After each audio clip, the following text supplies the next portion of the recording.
Pembangunan infrastruktur dianggarkan sebesar 400,3 triliun rupiah, terutama untuk infrastruktur pendidikan dan kesehatan, infrastruktur konektivitas, infrastruktur pangan dan energi, serta keberlanjutan pembangunan IKN.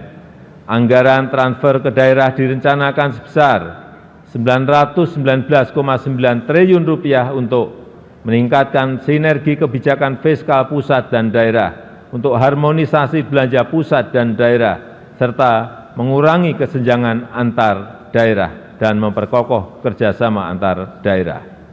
Peningkatan pendapatan asli daerah harus tetap memperhatikan iklim investasi, kemudahan berusaha, kesejahteraan masyarakat, dan penguatan akses dan kualitas layanan publik.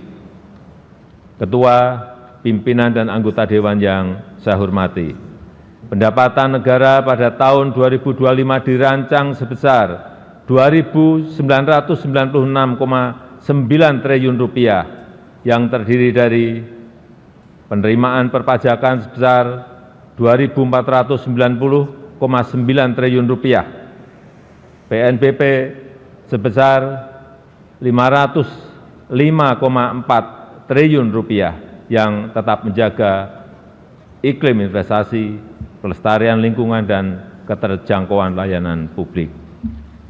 Reformasi perpajakan akan dilanjutkan melalui perluasan basis pajak, peningkatan kepatuhan wajib pajak, perbaikan tata kelola dan administrasi perpajakan, serta pemberian insentif perpajakan yang terarah dan terukur. Upaya peningkatan PNBP terus dilakukan melalui penggunaan teknologi untuk perencanaan dan pelaporan, penguatan tata kelola dan pengawasan, optimalisasi pengelolaan aset negara dan sumber daya alam, serta mendorong inovasi layanan. Defisit anggaran tahun 2025 direncanakan sebesar 2,53% terhadap PDB atau 616,2 triliun rupiah yang akan dibiayai dengan memanfaatkan sumber-sumber pembiayaan yang aman dan dikelola secara hati-hati. Pemerintah terus meningkatkan efektivitas pembiayaan investasi, mendorong kebijakan pembiayaan skema KPBU, termasuk penguatan lembaga pengelola investasi dan special mission vehicle, serta peningkatan akses pembiayaan bagi masyarakat berpenghasilan rendah, UMKM, dan usaha ultramikro.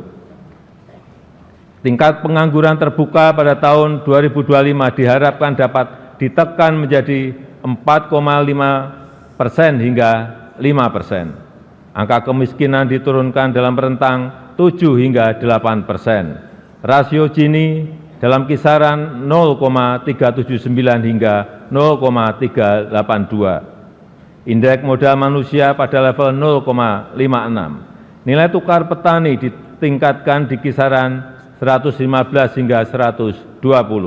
Nilai tukar nelayan dijaga di kisaran 105 hingga 108. Ketua, pimpinan, dan anggota Dewan yang saya muliakan, demikian keterangan pemerintah atas rancangan undang-undang tentang anggaran pendapatan dan belanja negara tahun anggaran 2025 beserta nota keuangannya.